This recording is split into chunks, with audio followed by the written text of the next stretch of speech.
የተከበራችሁና የተወደዳችሁ ተመልካቾቻችን ይህ የድሬዳዋ ቴሌቪዥን ነው። አሸዋ ሜዳ ነው። ይድነቃቸው ዘውገ ቦቸራ በዳኝነት ህይወቱ ሌሎች ይከብዳቸዋል የተባሉ ጨዋታዎችን መርጧል። ከእድሜያቸው ውስጥ 43 ዓመቱን በስፖርት 40 ዓመቱን በእጅ ኳስ ስፖርት አሳልፈዋል። እንዴት ተሸነፍን? እንዴት ጎል ገባብን? ነገ የተሻለ ቦታ ለመድረስ የትኛውም አይነት ስፖርትን ስንሰራው ቻሌንጆችን መቋቋም ከህዝቡ ጋር እንድንተዋወቅ ያደረግንበት መንገድ አሪፍ ነበረ ብዬ አስባለሁ። ለድሬዳዋ ቴሌቪዥን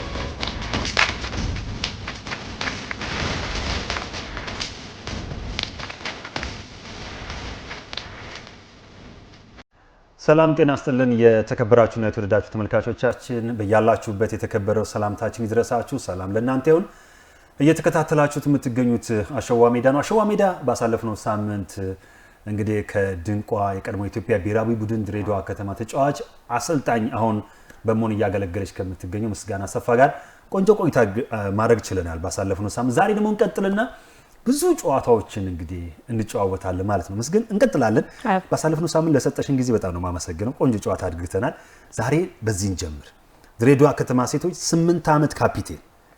ይሄ ማጂክ ነው፣ ይሄ አስማት ነው። ምክንያቱም አምበል ስትሆኚ የመሪነት መንፈስ መኖር አለበት፣ ብቃትሽ መረጋገጥ አለበት። 8 ዓመት አምበል።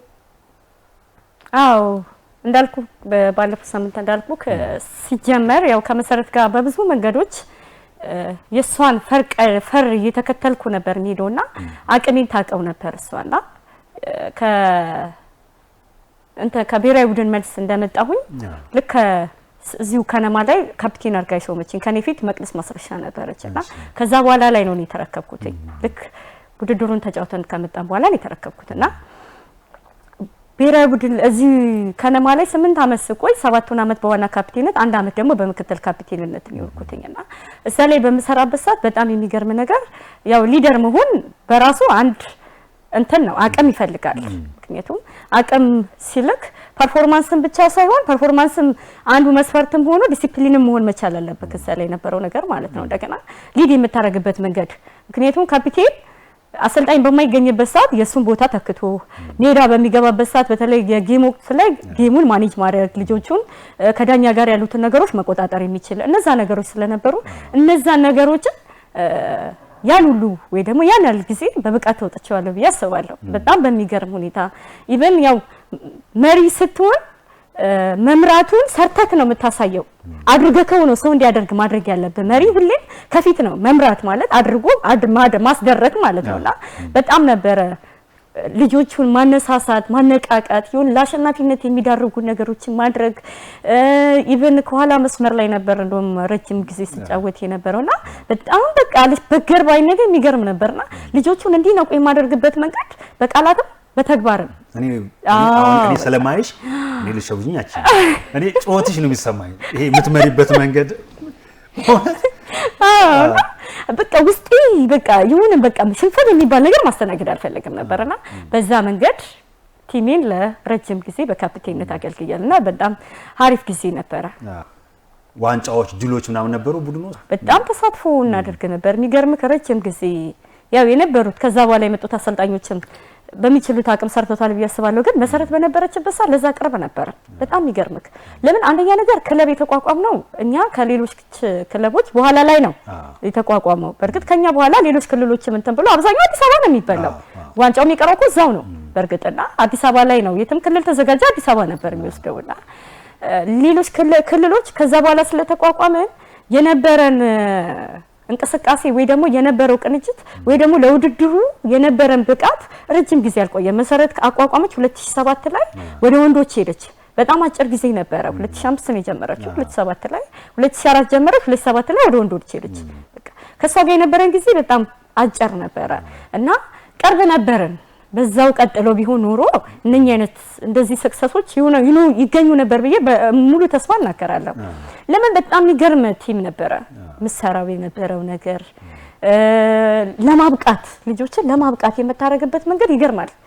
አባ ቀደም እንዳልኩ አሁንም እኔ የሷን ፍልስፍና ነው እየተከተልኩ ያለሁት ማብቃት የሚባለው ነገር ነው በቅቻ አይደለም ሊሆን ይችላል ጀስት ግን የሷን ነገር ይዤ ስለምከተል ከክልል በቃ ብዙም እንደዚህ ምንም እንትን ያላቸው ከፕሮጀክት ታመጣና እዚህ በጣም የምትለውጥበት መንገድ ይገርመኛል እምነት ሰጣቸዋል አሁን እንኳን እስቲል ነው እሷ አምጥታቸው ያስጀመረቻቸው ልጆች እነ ታሪኩ አበርግና ብሔራዊ ቡድን ላይ በጣም ትልቅ ዋጋ እየከፈሉ አሳቤ ሙሶ እንዴ ድሬዳዋ ከተማ የገቡ ናቸው አሁን ኢትዮጵያ ንግድ ባንክ አብዛኛው እንደውም አሁን እየቀነሱ መጡ እንጂ ማለት ነውና የነበረችበት ምትሄድበት የነበረው አሰራር ወይ አሰራር ሂደት ያሰለጣጠን ሲስተም ይገርም ነበርና እንይዝ ነበር ብዬ አስባለሁና እሷ ወደ ወንዶቹ ሽፍት አደረገችና ወንዶች ላይ እንደሚታየው ያው ስኬታማ ሆና እሷ አስገባችሁ ከነማ ነው ስቲል ነው ያለውና የመጀመሪያዋ ሴት ናት ፈርቀዳጅ ናት እሷ ደግሞ ማለት ነውና በመሰረት ማን በጣም ኩራት ይሰማኛል እጅግ በጣም ትምህርት ቤት ክፍል ላይ መጽሐፍ ላይ ወጣለችና ለልጆች ማስተማሪያ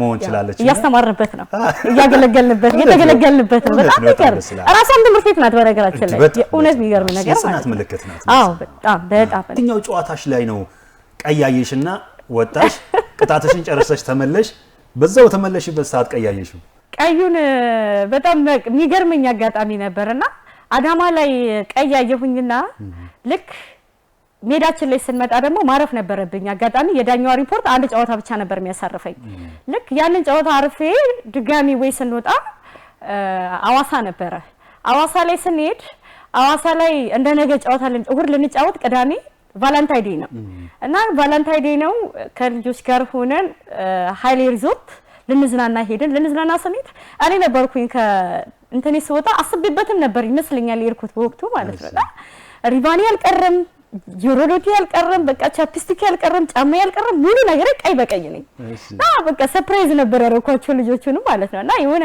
ትንሽ ስፕሪስ ለመፍጠር አንዳንዴ የራሴን ሆነ ክሬቲቪቲ ይጠቀማሉ ቲም ላይ ማለት ነው እንዳልኩ ካፒቴንም ስለሆንኩኝ የሆነ በቃ ለየት ያለ ነገር መፍጠር ደስ ይለኝ ነበርና እንደዛ ፈጥሬ በቃ የሆነ በቃ ሙድ ይዘውብኝ ምናምን ነገር ሄደን ፎቶ ተነስተን ምናምን አመጣን ቅዳሜ ቀይ በቀይ ባላንቴ አክብሬ ያልኩክ እሁድ ጨዋታ ላይ እንዳጋጣሚ ጉዳትም ነበረብኝ የቁርጭምጭሚት ጉዳት አርፍ ያለው ሲያይ ጥቃት በዛ ተከለካይ መስመር ላይ ማለት ሲያይ ጥቃት በዛ አጋጣሚ ዳኛዋ የተመደበችው እዚህ ቀይ የሰጠችኝ ናት እዛ አዋሳም የተመደበችው ማለት ነው ከዛ እነሱም ጓደኛሽ ምናምን እያሉኝ ጓደኞቼ ጨዋታው እየተካሄደ ነው አንድ ለባዶ እየተመራን ይመስለኛል በወቅቱ ማለት ነው በቃ ተነሽ ግቢ ያለኝ እሺ ያልኩና ተነስቼ ባንዴጅን ጠቀለልኩኝ በቃ ማድረግ ያለብኝ ስፕሬን ምናምን አድርጌ ተዘጋጅቼ ገባው ሰው አንዴ ቀጫውተም ገና መጀመሪያ የተጀመረ ኳስ ሰው መጥቼ ይሁን በእጅ ነክቼ ብቻ ማስታወሰው ነገር የለም ገባ ኳስ መጣች ያቺን ኳስ በእጅ ነክቻት ይሁን አላውቅም ብቻ ሰው መጥቼ ገባው ኳሷ መጣች የሆነ ነገር ፋውል ሰራው ብቻ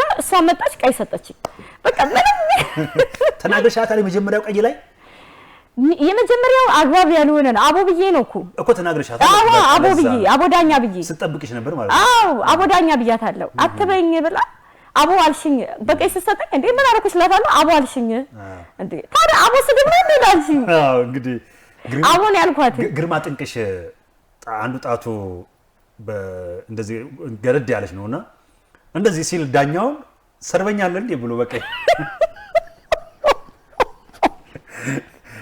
አሁን አንቺንም እንደዛ ነው የተረዳችሽ ማለት ነው አቦ ማለት ድሬዳዋ ላይ አቦ አልሽኝ እኮ ነው እንዴ ደግሜ ልሳለው አቦ ስለግማ ደገመችኝ አሰብ ግን አግኝተሻት ታውቂያለሽ ከዛ በኋላ ዳኛዋ ረጅም ጊዜ አግኝቻታለሁ እንደው ወላ የለችም አሁን ሚዲያ ላይ ራስ አቁማለች እዛ ነው ኮን ሰጠችኝ አቦ ዳኛ ስል መጣ አትበይም ብላ ብቻ ሰጠችኝ እንዴ አቦላ ምንድነው አቦ አልሻለሁ ሰላደደኝ ሰውጣ ፋራ አቦላንቺ ስግም መስለሽ ነው ብያት ነው ወጣሁት አቢ ደግሞ አግብም ሜዳ ከገባኝ እኔ መራሱ ማለት ነው አውዴ በጣም በዛ የተነሳ እንትን ብላለች በቢጫ ማለፍ ትችል ነበር በተለይ አዋሳ አንደኛ በጣም ከመሃል ሜዳ አካባቢ ላይ ነው ፋውል የሰራሁት ፋውል ማለት ነው ቀጥታ ቀይ ነው የሰጠች ቀጥታ ቀይ አቦ ነው ማረጉላን የጠፋብኝ ክለቡ ማለት ነው ለኔ ከኔ ደሞዝ በላይ የኔን ቀይ መክፈል ሰልችቶት ነበር አንድ ጊዜማ የሆነ ወቅት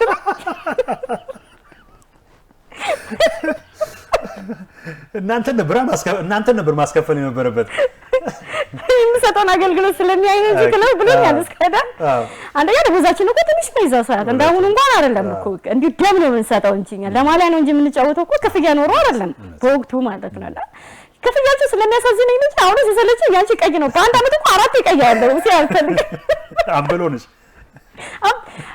አንዴ ነው በንግግር ሌላውን እንግዲህ በዛን ጊዜ ሁለት ያረለ ከዛ በኋላ ግን በቃ ለቲሙ መስዋዕት በመክፈል ነው እከፍላለሁ በቃ አንዳንዴ ምክንያታዊ ቀይ ካርድና ቢጫ በጣም አንዴ እንደውም ሜዳ ላይ ትዝ ይለኛል እዚህ ፍሪ ነበርች አልፏት በረኛዋን በእጂ እኔ እንደውም በእጂ አልነካውም በርግጥ በዚህ ነው ያወጣሁት ከኋላ ያው ተቆሚለ ተከላካይ አንግሊዝ ቆሜ በዚህ ነው ያወጣሁት በእጂ አወጣች ምናምን ብላ ቀይ ሰጠችኝ ያኔ አሁን አጋጣሚ ያንን ይገባ ነበር ኳሱ አወጣሁትኝ ቀይ ሰጠችኝ ሊዲያ ነበረች ኳሱም ወደ ውጭ ወጣ ኢልጎሬ ሲመታ ማለት ነውና እንደዚህ አይነት መስዋዕት ምትከፍላቸው ቀዮች እኮ አሉ አሁን ዲሲፕሊን እኔ በመሰረቱ አሁን ከዳኛ ጋር ከዛን ቀን ከአበ ውጪ ነው ከዳኛ ጋር ብዙ ንክኪ አልወደም በባህሪ ካፒቴንም ሆኜ ማለት ነው እና አሁንም ራሱ እኔ ከዳኛ ጋር ዳኛ ማለት ሪስፔክት ሊሰጠው ይገባ ብዬ ስለማመን ከዳኛ ጋር ላይ ግን አብዛኛው ለክለቡ በሚሰጠው መስዋዕትነት ነው ቀይ ማይ ነበር ሀገርሽን ወክለሻል በኢትዮጵያ ብሔራዊ ቡድን እስቲ ጠቅላላግና አውሪኝና ወደ ሌላ ደግሞ ነው እንሄዳለን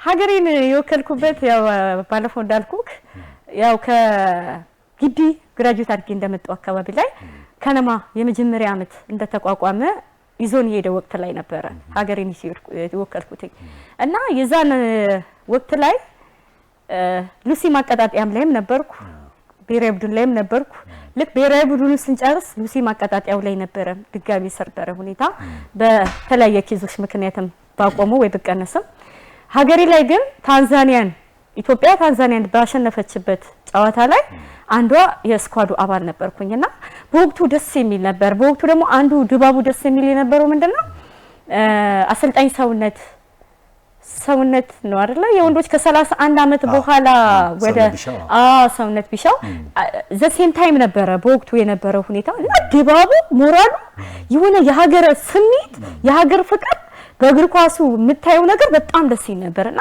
ሁለቱም ጾታዎች ሀገራቸው ላይ የነበረው መንፈስ ወይ ደግሞ የማሸነፍ ወኔ ደስ የሚል ወቅት ነበረ ያ ወቅት ማለት ነውና በዛን ወቅት ላይ ነው ነበርኩት ያ ደስ ይል ነበርና ወንዶቹም ጥሩ የነበረ ሰዓት ሴቶችም ጥሩ የነበሩበት ሰዓት ነበርና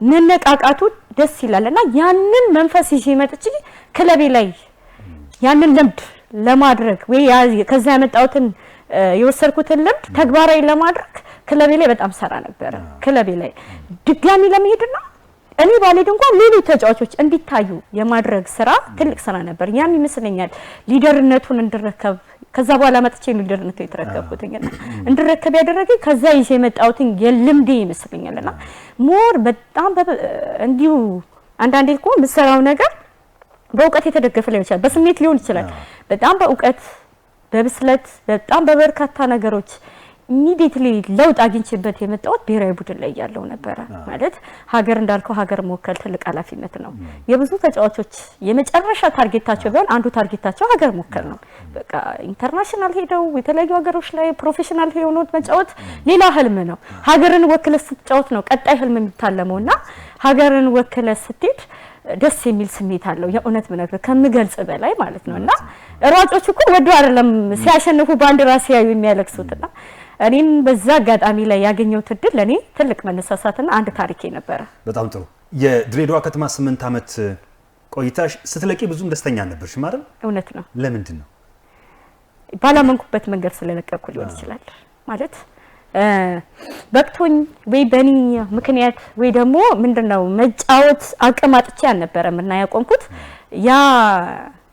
ያቆምኩበት መንገድ አግባብ ስላልነበረ ነበር እኔ ደስተኛ አላረገኝ አይደለሁም ስቲል ነው እኔ አሁንም ጥያቄ ያጣሁለት ውስጣዊ ጥያቄ ቢኖር ኳስ መጫወትን ያቆምኩበት መንገድ እስካሁን አላሳመነኝም ለኔና ያ ነው ብዙ ጊዜ ያጋጥማል ምክንያቱም ያው እግር ኳስ ተጫዋቾች በጣም ከሚያጋጥማቸው መጥፎ ነገሮች አንደኛው ይሄ ነው ግን አልፈሽዋል ከዛ መምህር ሆንሽ አው ከዛ ከነማ ካቆምኩኝ በኋላ የራሴ ፐርሰናል ላይፍን ጀመርኩኝና አንድ ልጅ ወለድኩ ያንድ ወንድ ልጅ እናት ነኝ ከዛ በኋላ እንዳልኩ ከአካዳሚ ላይም ጠንካራ ተማሪ ነበርኩኝ ስለዚህ አፕላይድ ነበር የተማርኩትኝ አፕላይድ እንትን እንዳልኩ እንደተማርኩኝ ያው በብዙ መንገድ የራሴ የሆነ ኦፖርቹኒቲ ነበሩኝ እና የሙሉ ቀን ስራዎችን ብዙም ትኩረት ስላልነበረ የግማሽ ቀን ስራ ለመስራት ራሴን ድሬዳዋ ዩኒቨርሲቲ 2 አመት ተማርኩኝ። በክረምት ላይ ማር ነበርና እንደዛው እንትን ያልኩ ማለት ነው። 2 አመት ድሬዳዋ ዩኒቨርሲቲ ስነ መምህርነት የማስተማር ስነ ዘዴን ፒጂዲቲን ተማርኩኝና ወዲያው ወደ መምህርነት ገባሁኝ። ፒጂዲቲ ከተማርኩኝ በኋላ ማለት በግሌ ነው የተማርኩት በሰመር ኮርስ። ፒጂዲቲን ከጨረስኩኝ በኋላ መምህርነቱን ተማርኩኝ። መምህርነቱን ስማር ግን በጣም የሚገርም ነገር ፍሪ ሰርቪስ ሰጥቼ ነው 2 አመት ፍሪ ሰርቪስ እየሰጠው 2 አመት ፍሪ ሰርቪስ እየሰጠው 2 አመት ደግሞ እዛው አመት ላይ ድሬዳዋ ዩኒቨርሲቲ ማር ነበር። እንዳልኩት ለነገሮች አልበገርም እና ነፃ አገልግሎት እየሰጠሁኝ ግን እማራለሁ። ራሴን ደግሞ እዚህ ጋር በገንዘብ አፕዴት አደረግ ነበር እና ወዲያው ወደ መምህርነት ገባሁ። አሁን ሳቢያን ቁጥር 2 ትምህርት ቤት ላይ የሂሳብ መምህር ነኝ። አሁንም እያስተማርኩ ነው። በስራ ቦታዬ ላይ መምህር ነኝ፣ በሜዳ ላይ ደግሞ አሰልጣኝ ነኝ፣ በቤቴ ደግሞ እናትም ነኝ። እውነት ነው። በእውነት ጠንካራ ሴት ነሽ። በጣም ደስ ይላል። መምህርነት ደግሞ ሰው መፍጠር ነው። እግር ኳሱም ልክ በጣም በሚገርም ሁኔታ አሁን እኔ የሆነ ነገሬ ውስጤ ላይ አለ ብዬ ማስበው ምን እንደሆነ ታውቃለህ? መምህርነት ሰው መፍጠር ነው፣ ሜዳ ላይ ደግሞ ሰው ማፍራት ነው። ቤት ውስጥ ደግሞ ትውልድ መቅረጽ ነው።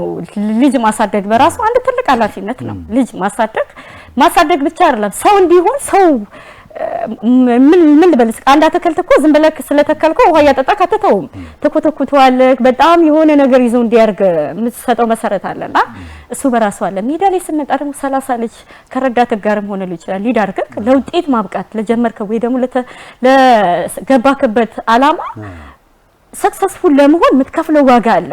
ያን ነገር ደግሞ እንዲህ በደመ ነፍስ መተክ ምን ላሰራ ብለህ አይደለም እዛ ጋር የምትፈጥረው። ለምን ምን ይጠቅማል ብለህ የምታስበው ነገር እሱ ነገር አለ። ትምህርት ቤት ላይ ስትሄድ ደግሞ እነኚህ 50 ተማሪ የሚሆን 60 ተማሪ በእለቱ የእለቱን ርዕስ በተመለከተ የሆነ ነገር አስጨብጠ የምትሄደው ነገር አለ። እነኛ ነገሮች ሁሉ በተወሰኑ ደቂቃዎች ነው አንተ ሊድ አድርገህ ወይ ደግሞ አንተ ውስጥ አቺቭ አድርገህ ሄደክ እዛ ምዘራው እንጂ አሁን በደመ ነፍስ የምትለው ነገር አይደለምና ያን ነገር የማድረግ አቅሙ አንዳንዴ መችስ መጀመሪያ እንዳልኩክ ነው ራስን ማኔጅ ማድረግ ሀገር ማኔጅ ከማድረግ ይበልጣልና ራስን ማኔጅ ማድረግ ከቻልክ ነገሮችን የምታሳካበት መንገድ ይኖራል ብዬ አስባለሁ። እውነት ነው። በጣም አድናቆት የመግለጽ ፈልጋለሁ። በድጋሚ ወደ አሰልጣኝነት እንምጣና በመስቀለኛ ታሰልጥኛለሽ፣ የጤና ቡድን ታሰልጥኛለሽ። ብዙ እኔና አንቺ ተጋጥመናል አይደል? አዎ እኔና ግን አሰለፍኩክ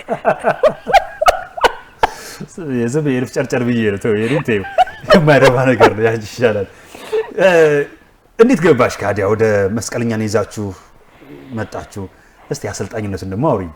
እሱ የሚገርም አጋጣሚ ነበር። የሚገርምክ ፍቄ ቅድም እንዳልኩክ መጫወቱን አምኜበት ስላላቆምኩኝ ተስፋ ቆርጬው ነበር። ግን ተስፋ በቆርጥም 2014 ላይ ጌቱ ተገኘ። 2014 ላይ እንዳጋጣሚ ለሆነ ጉዳይ ዲ ላይሰንስ ለመውሰድ ስፖርት ኮሚሽን ነው ያገኘኝ። ገርሞኝ እኔ ያንቺን ኢንተርቪው ማድረግ ፈልጋለሁ አለኝ። ወደ እንትን ሳልገባ ወደ አሰልጣኝነቱ አልገባም። ወደ አሰልጣኝነት የገባሁት ወደ ግንቦት አካባቢ ነው። እሱ ያገኘኝ ህዳር አካባቢ ምናምን ላይ ነው 2014 እንደገባ ማለት ነውና አደረገኝ። ኢንተርቪው ሲያደርገኝ ምን እንዳልኩት ታውቃለህ? በርግጥ አልኩትኝ ተስፋ ቆርጫለሁ አልኩትኝ በእግር ኳሱ። ግን አሁን ያለኝ ነገር በቃ ማለት ኢሚዲየትሊ ሙሉ በሙሉ እኔ ከሜዳ ራሴን አውጥቻለሁ በስፖርቱ ማለት ነው። ግን ባይለቅም ውስጥክ እንትን አሰራ ሰብሪያ በየሆቴሉ እንትን ጂም የሴቶች አካል ብቃት አሰራ ነበር። በነገራችን ላይ አቆሜም አላቆምኩም እኮ አካል ብቃት አሰራለሁ። በወለድኩ በ7 ወሬ ወደ አካል ብቃት ነው ወደ ማሰልጠኑ ሴቶችን ማሰልጠን ገብቻለሁ። አስተምራለሁ፣ ነፃ አገልግሎት ዩኒቨርሲቲ ማራለሁ። ማታ ደግሞ ሆቴል ላይ አካል ብቃት አሰራለሁ እና ገርሞት ጠየቀኝ። እዛም አይቶኝ ነበር አካታሚ ማለት ነው። ሲጠይቀኝ የሚገርም ጌቱ አልኩት ተስፋ ቆርጬ ነበር አልኩት። አሁን ግን ይሄን ኤሮቢክስ ማሰራት ከጀመርኩኝ በኋላ ስሜቴ እንደ አዲስ መጥቶ ወደ ሜዳ እንደምወጣ እርግጠኛ ነኝ አልኩት። በቃ ሌሎች ነገሮች እንዳሉ ሆኖ ነው። አንድ ሰው ግን አቅም እስካለው ድረስ አቅሙ ተጠቅሞ ሜዳ ላይ የሚያሳየው ይሄ ህዝባዊ እይታ የሚፈርድክ እኮ ነው። ይሄ አደባባይ ስራ ነው እኮ እግር ኳስ አይደል? አቅም እስካለክ መስራት ትችላለህ የሚባለው ነገር ነው። መስራት ፈልጋለሁ አልኩትኝና ተስፋ ቆርጬ ነበር። አሁን ግን እመጣለሁ አልኩት።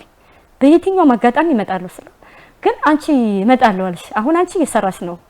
እንዳንቺ ተስፋ ቆርጦ የነበሩ ሴቶችን ግን በምን ታበረታቻለሽ? አሁን አንቺ እመጣለሁ እያልሽ ነው፣ ወደ ሜዳ እወጣለሁ እያልሽ ነው አለኝ። አዎ እወጣለሁ አልኩት። ወደ ሜዳ እወጣለሁ፣ ሁኔታዎች ባይመቹም የራሴ መንገድ ራሴ ላይ በሆነ መንገድ ሰርቼ ግን እወጣለሁ አልኩት። ምንድነው የምትመክረው ያለኝ? እኔ ተስፋ አትቁረጡ ነው ብላችሁ አንድ ነገር በዛ ባይሆን እንኳን በሌላ መንገድም ሆናችሁ ቢሆን ራሳቸውን ከስፖርቱ አታውጡ ብዬ ነው ሴቶች ይመክሩና ብዙ ሴቶች ተስፋ ቆርጠዋል ተቀንሰው ማለት ነው እና ስፖርቱ አትውጡ በአንድም በሌላ መንገድ ተጠቃሚ ናችሁ ምናምን ብዬ ላለው ብዬ መከር አወራሁኝ ሰኔ ላይ ግንቦት አካባቢ ላይ ዲ ላይሰንሱን ወሰድኩኝ ዲ ላይሰንስ ወስድ 30 ወንዶች 30 ነን የወሰድነው ብቸኛዋ ሴት ላይ ነበርኩኝ በወቅቱ ዲ ላይሰንስን ወስድ ማለት ነውና ወሰድኩኝና አሰልጠናለሁ ብዬ አይደለም በቃ እንደዚሁ መውሰድ ስላለብኝ ወስጄ ቤት ቁጭ አድርጌዋለሁ ወደ ግንቦት ላይ ዘመኑና ሳሙኤል አሁን ቡድን መሪ ሆኑትና ካፒቴኔ መጣው እንድታሰለጥኝ ይፈልጋለሁ እኔ አልኩኝ ኧረ በህግ አምላክን ያላሰለጠንም እንደዛ ነው ያልኳቸው ልጅ በር መጥቶ አንኳኩተው ነው የጠየቁኝ አላሰለጠንም ቢለኝ ቢሰሩኝ ኧረ በደን እኔ በቃ እኔ አላሰለጠንም አልኩኝ ማሰልጠኑ አላሰብኩም ከዛ እሺ በቃ ወረቀትሽ ስጭን ወረቀት እናስገባና እኛ መቋቋም ሁለተኛ ዲቪዚዮን ማቋቋም ፈልጋለን አለ ኧረ ተው ወረቀቴን አውጥቼ ሰጧቸው ላይሰንስ ያስፈልጋል አዋ ለመመስገብ እንመስገብበት አሉኝ ተመዝገቡበት እሺ በቃ ብዬ ሰጧቸው ተመዘገቡ ራሳቸው ጀመሩ ቢልም አልሄድም እንዳልኩ ጂም አሰራ ነበር ዩኒቨርሲቲ ማር ነበር ቢልም አልሄድም በኋላ ላይ የሆነ ቀን እንዳጋጣሚ መንገድ ላይ ያገኘኋቸውና ከጂም እንዴ ነው እናንተ ያ ነገር እንዴት ደረሰሰ አረ የሰራን እኮ ነው ምን ሆነሽ ነው ምናምን አሉኝ ከዛ ሲሉኝ ይሄ ነገር ልምጣ እንዴ ያው በቃ አንድ ቀን እንዳጋጣሚ ሲሄድ የላችሁም እኮ የሆነች ትንሽ ሁለት አባኳስና ሆናችሁም ትንሽ ነው ብዙም የለም ከርቀት ገና ከበር ስገባ የተወሰኑ ወንዶች ምናምን ናቸው እንዴ ደነገጥኩ አልደበቀም እንዴ እነኚህ ነው ማሰለጥ ነው ያልኩ የሆነ በጣም ደንግጫለሁ ሄድኩኝ በቃ ቀጣይ እመጣለሁ ምናምን አልኩና እሷና ተሰልጣኛችሁ ምናምን ብሎ አላስተዋወቁኝም እዛው በቃ ከተዋወቁና ስሜ ካልገባ አልቀራ ለምን አልገባበትም በቃ አልኩኝ ከዛ ምን አደረኩኝ ጂም ቤቱን አቆምኩ አይመችም ከስራ ከማሰልጠኑ ጋር ጂም ቤቱን አቆምኩኝና እነሱን ጀመርኩ አንድ ወር ከምናምን አሰራኋቸው ያለኝ ልምድ ነው የተወሰነ ነገር ራሴንም አፕዴት እያረኩ መጣሁኝ ከዛ በዛ አጋጣሚ ላይ በእነሱ ግፊት ነው በቃ የሚገርምክ ያሰለጠንኳቸው ሊነግሩክ ይችላል እኔ አሰልጣኝ አይደለሁም ተማሪ ነኝ በብዙ መንገድ እናንተ በብዙ አሰልጣኞች የሰለጠናችሁ ናቸው እናንተም እየተማራችሁ እኔንም እያስተማራችሁ እንዴ እናንተን ለመሰብሰብ ያለ እንጂ እናንተን ለማሰልጠን ሆኛለሁ በጣም በብዙ መንገድ ሰፖርት እያደረኩኝ ያንንም እያደረኳቸው ገባው በቃ ሙሉ በሙሉ አሰልጣኝ ብዬ ገባሁት ግን 2015 ወደ አንደኛ ዲቪዚዮን ስናክ ሙሉ በሙሉ ራሴን በተለያየ አይነት መንገዶች አፕዴት ማድረግ አለብኝ ብዬ በብዙ መንገድ ማንበብ ማየት ሰርች ማድረግ በቃ እዛ ስሰምጥ ይታወቀኛል ለራሴ ራስ እና በዛ እየሰራ ሄድኩኝና በዛ መንገድ ገባሁኝ 2016 ዋንጫ በላችሁ 2015 ላይ አዎ በላን 2015 ላይ ሁለት አላማ ይዤ ነው የሄድኩት አንድ እዛ አካባቢ ላይ ተጫዋቾችን በብዙ መንገድ ልምድ እንዲያገኙና ቆንጆ ተሳታፊ ነው ማለት ተሳታፊ ለመሆን ሁለት ራሴን መማር ልምድ መውሰድ ውድድሩ ምን ይመስላል የሚለው ነገር ሰርች ማድረግ እያንዳንዱን ነገሮች ነበር ምጽፈው እና ምን ማድረግ እንዳለብኝ ነበር ማሰበውና 2015 ላይ ለተሳትፎ ብዬ የገባሁትኝ ሀሪፍ ተፎካካሪ ሆኜ ቁጭ አልኩኝ እስከ 9ኛው ሳምንት ስመራ ነበር ለራሴ ራሱ አሜዚንግ ነው የሚሆንብኝ የሚገርም ያ የነበረው አመት ማለት የነበረ ሞቲቬሽን አልኩኝ ከተሰራ ደግሞ ለካ ሻምፒዮን መሆን ይቻላል አልኩ 2015 ቃለ መጠይቅ የመጨረሻው ቃለ መጠይቅ ላይ አለ እስካሁንም ማለት ነው ምንድነው ያልኳቸው ሁለት ነገር ይዤ ነው የመጣሁት አላማ አርኬ አንድ ራሴን ማብቃት ማየት መገምገም ልምድ መውሰድ ውድድሩ ምን ይመስላል የሚለው ነገር ማየት ራሴን እዛውስ ማለት ነው ማብቃት የሚለው ነገር አለ አይደል በእንትን ላይ ሁለተኛ ልጆችንና እዛ አካባቢ ላይ ክለብ የሚባለው ነገር ማቋቋም በቃ የነበረ ነገር ማለት ነው ከጎኔ በጣም በርካታ ሰዎች አሉ ደጋፊዎችንም ቡድን መሪዎችንም ምክትሌንም ጨምሮ አሉ የሚያግዙኝ ራሴ በራሴ ግን አላማ አርጌ የመጣሁት ራሴን ማሻሻል ራሴን መገምገም ራሴን መለወጥ የሚለው ነገር ይዤ መጥቻለሁና አስቤ ከመጣው 75%ን አሳክቻለሁ የቀረኝን 25% ግን ቀጣይ መጣበታለሁ አልኩኝ 2016 ስመጣ 25%ን ደፍኜ ዋንጫ በላን ማለት ነው የተለየ ስሜት ነበር በጣም ዋው ደስ ይል ነበር እውነት ነው የድሬዳዋ እግር ኳስ ፌዴሬሽን ውድድሩን ያካሄደበት መንገድ ቡድኖቹ ተሳትፎ በጣም ደስ የሚል እንደነበር 2016 ፍቄ በዚያ አጋጣሚ ላይ እንተልበልከና እንዳልኩክ በጣም ራሴን በብዙ መንገድ 2015 ላይ አፕዴት አድርጌ መጣሁ 2016 ላይ ከዝግጅት ጀምሬ እያንዳንዱ ነገር በጥንቃቄ ነው የሄድኩበት ከልጅ አቀየር ከልጅ አጠቃቀም ጋር ታይዞ ምን ሰዓት ላይ ምን መጠቀም እንዳለብኝ የሚሉት ነገሮች ራሱ ዋጋ አስከፍሎኛል 2015 ላይ ያ ነገር እንዳልከሰትብኝ በጣም በጥንቃቄ ራሴን ከጊዜው ጋር ከጊዜ ወደ ጊዜ እያንዳንዱ ነገሮች ብቻዬን ሆኜ እንኳን ራሴን ገምክ ነበር የሚገርም ነገር ማለት ነውና ክስተት አይደለም ወይ አጋጣሚ አይደለም በጣም ከ2015 ተምሬበት ነው ራሴን በብዙ መንገድ ማለት ነው። ከዛ በኢትዮጵያ ክልል ክለቦች ሻምፒዮና ድሬዳዋን ወከላችሁ። የት ውድድር ላይ ነው ማታ ሙሉ ስታለቅሰው ያደራችሁ? የሱ አጋጣሚ በጣም ሊገርም ነበር አይደል?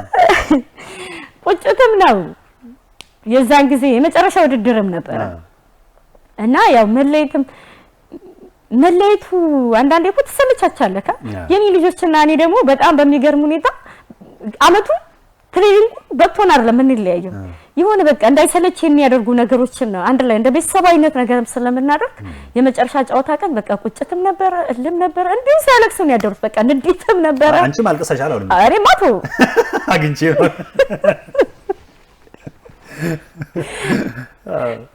የኔ ገርበኔ ግን ወንድ ማሰልጠን እንዴት ነው? ብዙ ለምሳሌ ሴቶችን የሚያሰለጥኑ ወንዶች ትንሽ ከባድ ነው ይላሉ ወንዶች ሴቶችን ማሰልጠን። ሴትስ ወንድም ማሰልጠን ቀላል ነው በእውነት? ያው እንዴት ነው በቃ አሁን እነሱ እንደ ባህሪያቸው መጀመሪያ ትልቁ ነገር እኮ ማንኛውም ነገር እኮ እንደ ባህሪው መያዝ ነው መጀመሪያ ደረጃ። ለምሳሌ አንዳንድ አሰልጣኞች ለምሳሌ በፕሪሚየር ሊግ እንግሊዝ ፕሪሚየር ሊግ ያሉ አሰልጣኞች የሀገር ጠቅላይ ሚኒስትር ከመሆን አሰልጣኝ መሆን ከባድ ነው ይላሉ። አዎ ምክንያቱም አንድ ጨዋታን እኔና አንቺ ብናየው ወይ 11 ሰው ቢያይ 11 አስተላለፍ ያወጣል 11 ነገር ሊያወጣበት ሐሳብ ሊያወጣበት ይችላል። ለዚህ ነው ከባድ ነው ይላሉ። ለዛ ነው ይከብዳል። እኔ አሁን ለኔ ቀላል ነው ማለት ያው ወንድን ማሰልጠን በሚለው ነው። አሁን የጾታ ተቃራኒ አሁን የባዮሎጂካሊ ልዩነት መኖሩ ነው ለኔ ቀለለኝ እንጂ እኮ ይከብዳል። ማሰልጠን በነገራችን ላይ ውስብስብ ሙያ ነው። በቃ ውስብስብ ሁላ ቀደም ካልከው ነው ሁሉም የየራሱ የሆነ ብይን ነው የሚሰጠው። እንደዚህ ነው ለ11 እንኳን ለ11 አስተላለፍ ሁሉም የየራሱ ብይን ይሰጣል። ያ ምንድነው ኮምፕሌክስ ከመሆኑ የተነሳ ነው ሙያው ምንድነው የሆነ ውስብስብነት እንትን ይላልና ይሄ ነው ብለህ የምታስቀምጠው ነገር ስለሌለ ነውና የቀለለኝ ለኔ ምንድነው ተቀላል ነው ያልኩህ እኔ ተቃራኒ መሆኔ ነው። አንደኛ ነገር በሴት ሲሰለጥኑ የሚሰጡት ሪስፔክት አለ ለራሱ በራሱ ማለት ነው። እሷ አሰልጥና እሷ እንደዚህ ያደርጋ ሁለተኛ እየሰራው ነው ማሰራው ገብቶ ካላ አብሬያቸው ነው በጣም ሊድ ያረኩ ነው እዛው ውስጥ ሞቲቬት ያረኩኝ ሞራል እየሰጠው ምናምን ነገር ነውና እሷ የቻለችው እሷ ያደረገችን እኔ እንዴት ያቀተኛል አይነት ስሜትም ሊኖርም ይችላል። አንደኛ ሪስፔክት አለ። ሁለተኛ ይዤ የምመጣቸው ስራዎች ሁሉ ጊዜ ድግግሞሽ ያላቸው ሳይሆን እንደ ነገር ኮኩ ነው በጣም አስቤና ነገሮችን መሆን አለባቸው። ለምን አይነት ትሬኒንግ ምን አይነት ነገር መስጠት አለብኝ ብዬም ስለማሰብ እንችላልና የሚሰጡ ከሪስፔክት አለ የሚሰጡ ግን ከስራ ጋም ነው የምታሰራው ስራ ነው አንተ ነው ሪስፔክት የሚያሰጠክ ያ እነዛ ነገሮች እኔንም እንዲያግዙኝ ያደርጋቸዋል። ሁለተኛ ባህሪክ ለልጆቹ ምቹ ማይሆን ከሆነ ከባድ ነው። የፈለገ ነገር ሊሆን ይችላል እኮ አንተ ቶሎሬት ማታረገው ከሆነ ያንን ልጅ ወደ ሱ ሲስተም ተጠግተህ ሙሉ እኮ ወደ እኔ ይምጣ ማለት ስራ ነው የሚያበላሽበት። ምን ይባላል? አንድ አሰልጣኝ ሁለት ኳሊቲ ሊኖረው ይገባል ይባላል። አንደኛው ማን ማኔጅመንት ሰው አስተዳደርና የእግር ኳስ ዕውቀት በጣም ሁለተኛ ነገር ደግሞ ክህሎት ዕውቀት የዛ ያሰለጣጠን ዕውቀት ማለት ሊኖረው ይገባልና ሁለቱን ነገር አብረክ ማስኬድ ከቻልክ ቀደም ካልኩህ ጋር የኔ አሁን በጾታ ተቃራኒ መሆናችን ጠቅሞኛል ለኔ በተለይ ማለት ነው። እንደገና የፈለገ ነገር ብናገር እኩል ልክ ለወንድ በሚመልሰው ደረጃ ለኔ ይመልስልኝ የሆነ በቃ የሚባልም ነገር ሊኖር ይችላል ሪስፔክት የሚባልም ነገር ይችላል። እኔ ግን ሪስፔክት እንዲያደርገኝ የምፈልገው በሙያዬ በስራዬ ነው። ሜዳ ላይ በቃ ሰው ስለሆንኩኝ ማክበር ባለበት መጣን የምንከባበረው ነገሮች አሉ።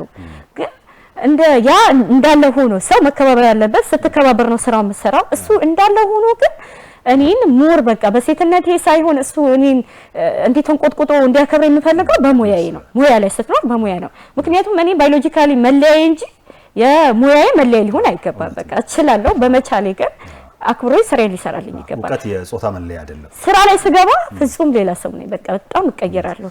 ጎረምሳ አለሽ አይደል? እንዴት ነው ይሞክራል? ቅሬላ ምናምን? ኧረ በስመ አብ ቆንጆ ራሴ ነው በእውነት። ስለዚህ ኢትዮጵያ አንድ እግር ኳስ ተጫዋች አላት ብለን ደምድም ግድ ነው አይደለ?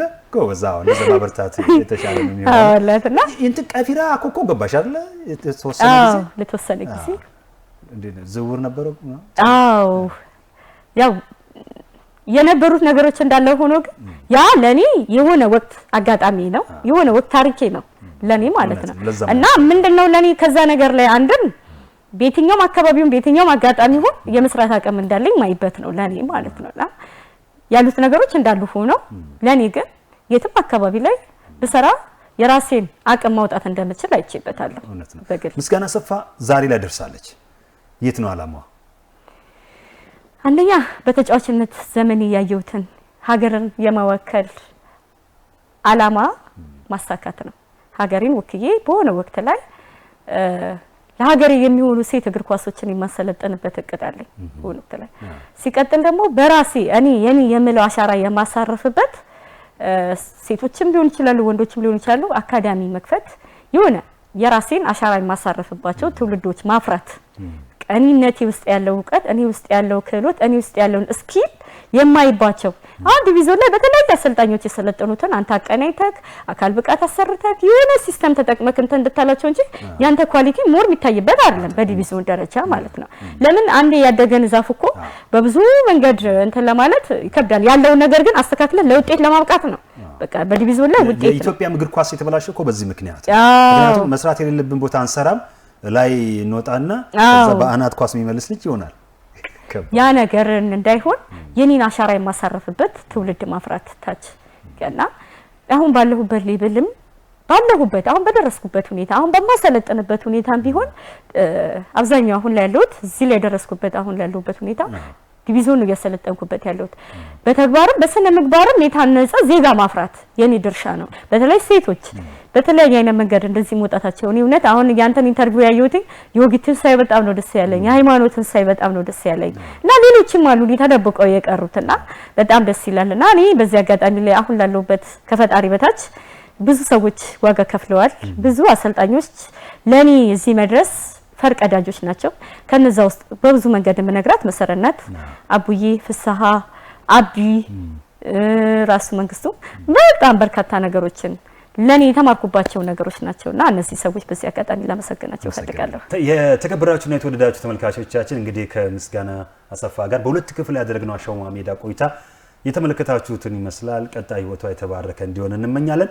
አሸዋ ሜዳ የዛሬውን በዚህ ቢያበቃም ሳምንት ደግሞ እንደተለመደው ከሌላ የስፖርት ቤተሰብ ጋር ይጠብቃችኋል። አመሰግናለሁ።